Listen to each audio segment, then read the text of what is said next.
Hello दोस्तों, कैसे हैं आप सब? आई होप कि आप सब अच्छे होंगे। आज मैं बात करने वाला हूँ इग्नू से एमएससी में एडमिशन कैसे लें और क्या प्रोसीजर है और उसके साथ ही क्या-क्या चीज़ें फेस करना पड़ता है ड्यूरिंग द एमएससी कोर्स। तो देखिए, मैं जो है एमएससी कोर्स केमिस्ट्री से कर रहा हूँ। तो केमिस्ट्री के बारे में बताऊँगा कि एमएससी केमिस्ट्री इग्नू से कैसे कर सकते हैं। तो इग्नू से एमएससी केमिस्ट्री करने के लिए सबसे पहला चीज़ है क्या कि आपको उसका जो प्रोस्पेक्टस है वो पढ़ना पड़ेगा, उसका एडमिशन के बारे में क्या क्या चीज़ें उसमें चाहिए। तो सबसे ज़रूरी चीज़ है क्या कि सबसे पहले तो आपको ग्रेजुएशन पास होना चाहिए और साथ ही साथ आपका मार्कशीट आ जाना चाहिए, क्योंकि मार्कशीट उसमें खोजता है। ठीक है। एंड उसके अलावा फिर प्रोविजनल रहेगा तो काम चल जाएगा। ठीक है। एंड किसी चीज़ का अगर मान लिए सपोज कीजिए कि आपके पास सीएलसी नहीं है या नहीं है, तो भी आई थिंक जो है सीएलसी वगैरह खोजता है।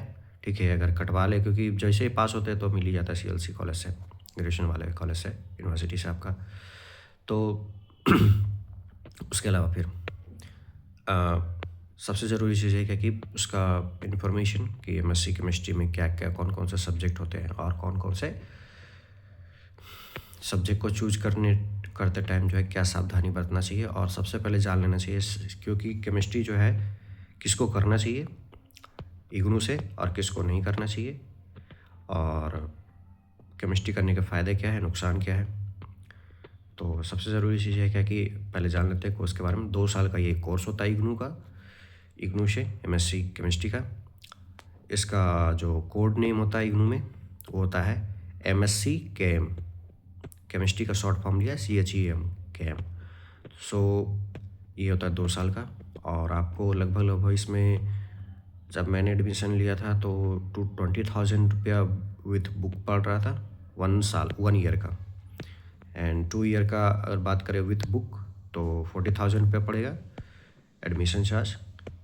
एंड विदाउट बुक तो 17,000 रुपये अप्रॉक्स 1 साल का। 2 साल का वही आपका 35,000 अप्रॉक्स पड़ जाएगा। सो ये टोटल खर्च लगेगा आपको 2 साल का एमएससी करने में। देन फिर उसके बाद बात करते हैं इसका कोडिंग क्या क्या होता है। तो सबसे पहला होता है इसमें जो है फर्स्ट ईयर में, देखिए आपका कौन कौन सा पेपर होता है। तो फर्स्ट ईयर में आपका होता है फर्स्ट पेपर 11 से स्टार्ट होता है, MCH11। पेपर का जो कोड होता है उसका नाम है MCH11। ओके। तो 11 से स्टार्ट होता है, फिर 12 आता है MCH12, देन फिर MCH13, MCH14 और 15 में ये जो है आपका इलेक्टिव सब्जेक्ट है। इलेक्टिव मतलब क्या होता है अभी हम आपको बताते हैं जस्ट। उसके बाद फिर 14-15 के बाद फिर 16, 17, 18, 19, इतना सब्जेक्ट जो है फर्स्ट ईयर का है। अच्छा, अब बात करते हैं 14-15 का।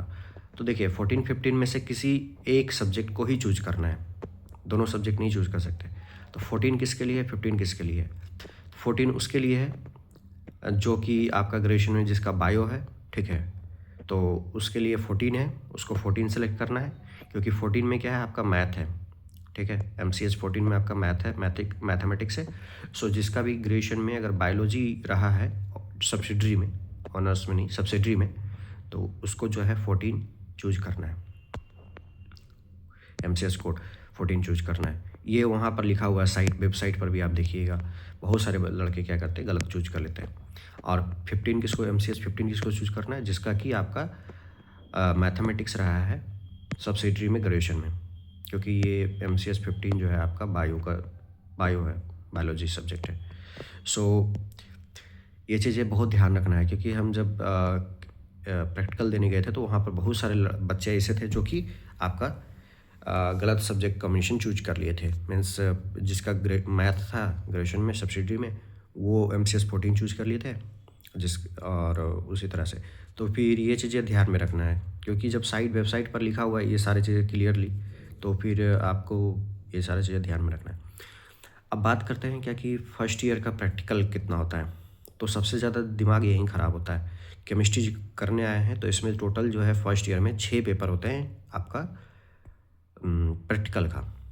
6 पेपर, समझिए कि आप 6 पेपर मतलब कि आपका 7 डेज़ का 1 पेपर कंप्लीट होता है, तो 7 इंटू 6 कर लीजिए, 42 डेज़ का मतलब कि आपको जो है टोटल प्रैक्टिकल होता है।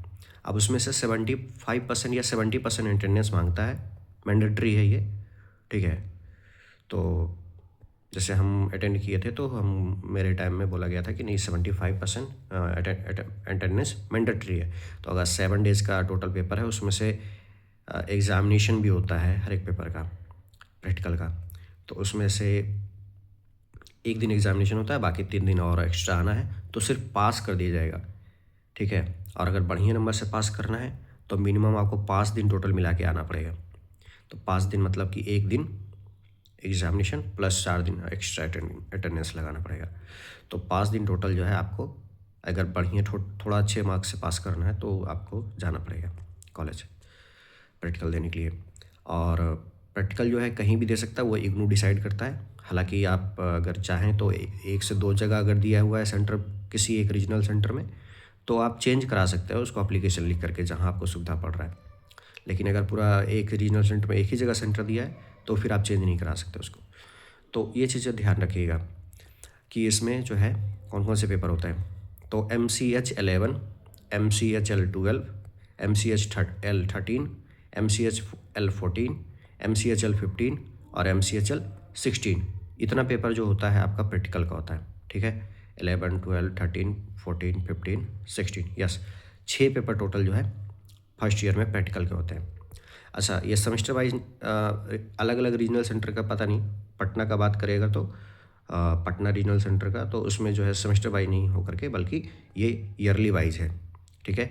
एग्ज़ाम भी साल भर में 2 बार होता है, एक फर्स्ट ईयर के लास्ट में और एक जब आपका सेकेंड ईयर के लास्ट में।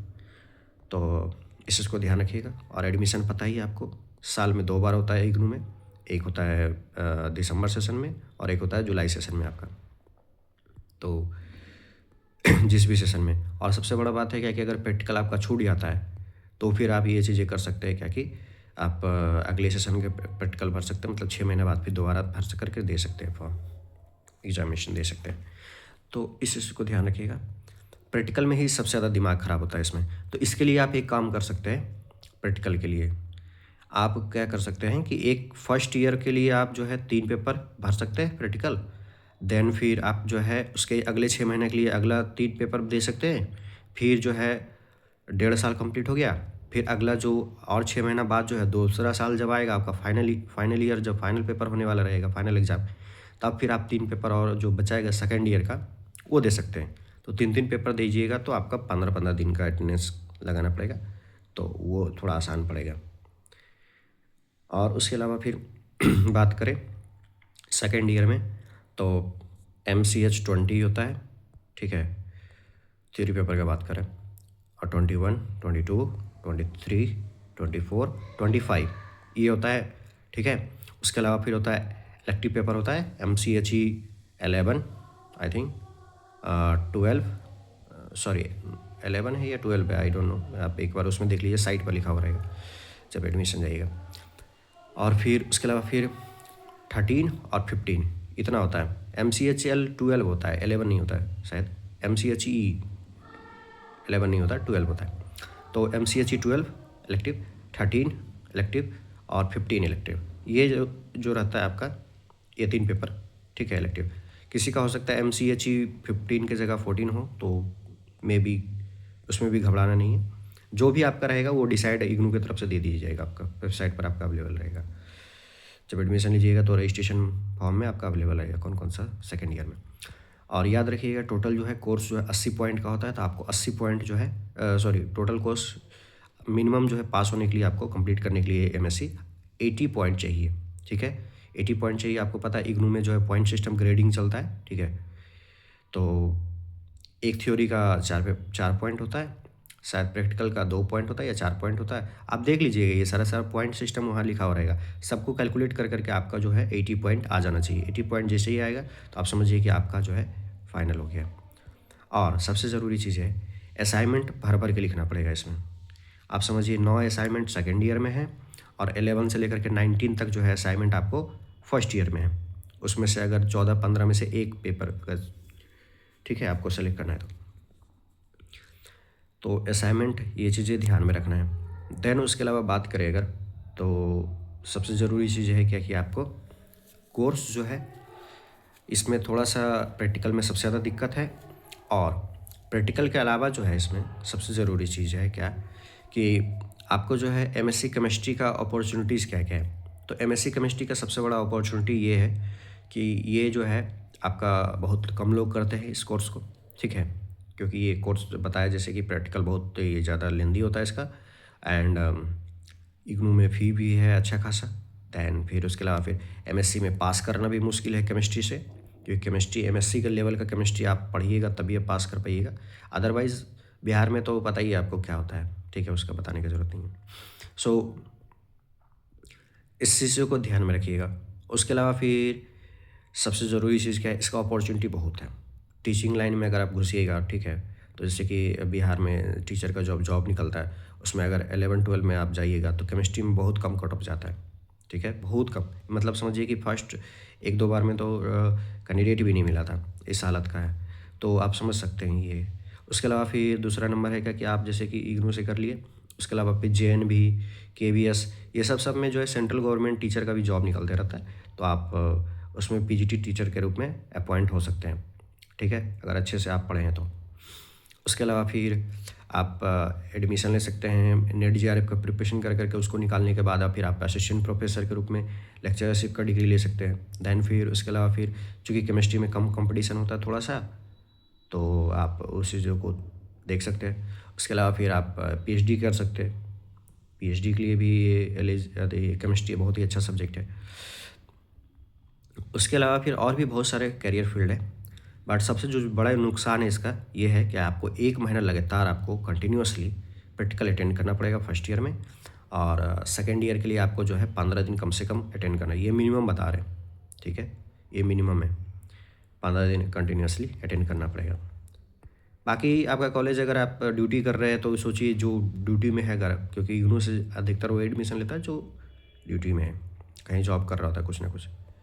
तो अगर आप उस चीज़ में जॉब में हैं तो समझिए कि उसके लिए कितना मुश्किल होता है 15 दिन लगातार या 30 दिन लगातार जो है अटेंड करना। तो आप ये कर सकते हैं कि हर एक साल के बाद फर्स्ट ईयर पर आप क्या कीजिए कि जैसे ही फर्स्ट ईयर का एग्ज़ाम कंप्लीट हो, आप 3 पेपर का भरिए, 15 दिन उसमें कंप्लीट कीजिए।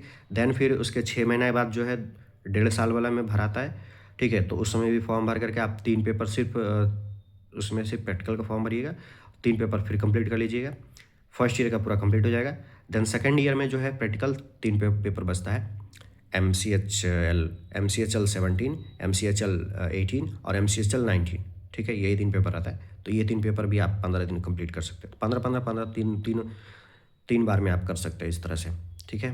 और हमेशा ध्यान रखिएगा इस चीज़ का, असाइनमेंट मार्क्स आपको अप टू डेट रखना है, हमेशा चढ़वा लेना है, क्योंकि असाइनमेंट जो जमा होता है यह बहुत ही लेंदी प्रोसेस है। असाइनमेंट आपको हमेशा ध्यान रखना है कि असाइनमेंट मेरा मार्क्स चढ़ा है या नहीं, ठीक है। और सबसे ज़रूरी चीज़ है, आप पास तभी होते हैं जब आपके ग्रेड कार्ड में सभी जगह पर रिजल्ट में जो है कंप्लीट दिखाता है, तो समझिए कि आपका कोर्स जो है पूरा हो चुका है। अगर कहीं पर भी नॉट कंप्लीटेड दिखा रहा है तो समझिए उसमें उस जो है पेपर में आपका कुछ ना कुछ जो है फॉल्ट लगा, या तो असाइनमेंट में पास नहीं हुए, या फिर आपका प्रैक्टिकल में पास नहीं हुए, या फिर आपका उसके अलावा फिर थ्योरी पेपर में फेल हुए। याद रखिएगा 40% जो है पासिंग मार्क्स चाहिए होता है किसी भी चीज़ के लिए, 40%। तो 40%, तो अगर किसी का थ्योरी पेपर में एग्ज़ाम हो रहा है मान लीजिए 25 मार्क्स का, तो उसका जो वेटेज टोटल आता है, एग्ज़ाम तो उसका हुआ 25 मार्क्स का, बट उसका टोटल जो कैलकुलेशन होता है वो 100 मार्क्स पर होता है बेसिस पर। तो मान लिया किसी का 25 में से मान लिया कि 10 आ रहा है, ठीक है, तो 10 आ रहा है तो उसको जो है 100 में काउंट किया जाएगा। तो 100 में आपको पता है क्या कि 25 में 4 से मल्टीप्लाई करेंगे तो 100 होता है। तो उसी तरह से उसका जो जितना मार्क्स लाया है 10 मार्क्स, उसमें से भी 4 से मल्टीप्लाई करेंगे तो 40 मार्क्स उसको आएगा 100 में से, ठीक है, तो वो सिर्फ पास होगा। अगर किसी का 30 मार्क्स आ गया तो वो फेल हो जाएगा। तो इस चीज़ का ध्यान रखिएगा। और उसके अलावा फिर सबसे ज़रूरी चीज़ क्या है कि सिर्फ पास होने से अच्छा नहीं है, क्योंकि आपको पता है क्या कि आज के टाइम में बहुत सारी चीज़ों में मिनिमम 55% परसेंटेज खोजता है, तो इस चीज़ को ध्यान रखिएगा। बाकी अगर असाइनमेंट कैसे बनाना है उस पर अगर कुछ चाहिए, आपको अपडेट वीडियो चाहिए, ठीक है, तो बताइएगा कमेंट सेक्शन में। Thank you. और लाइक सब शेयर सब्सक्राइब कर दीजिएगा, बहुत ज़रूरी है, स्पेशली सब्सक्राइब और लाइक।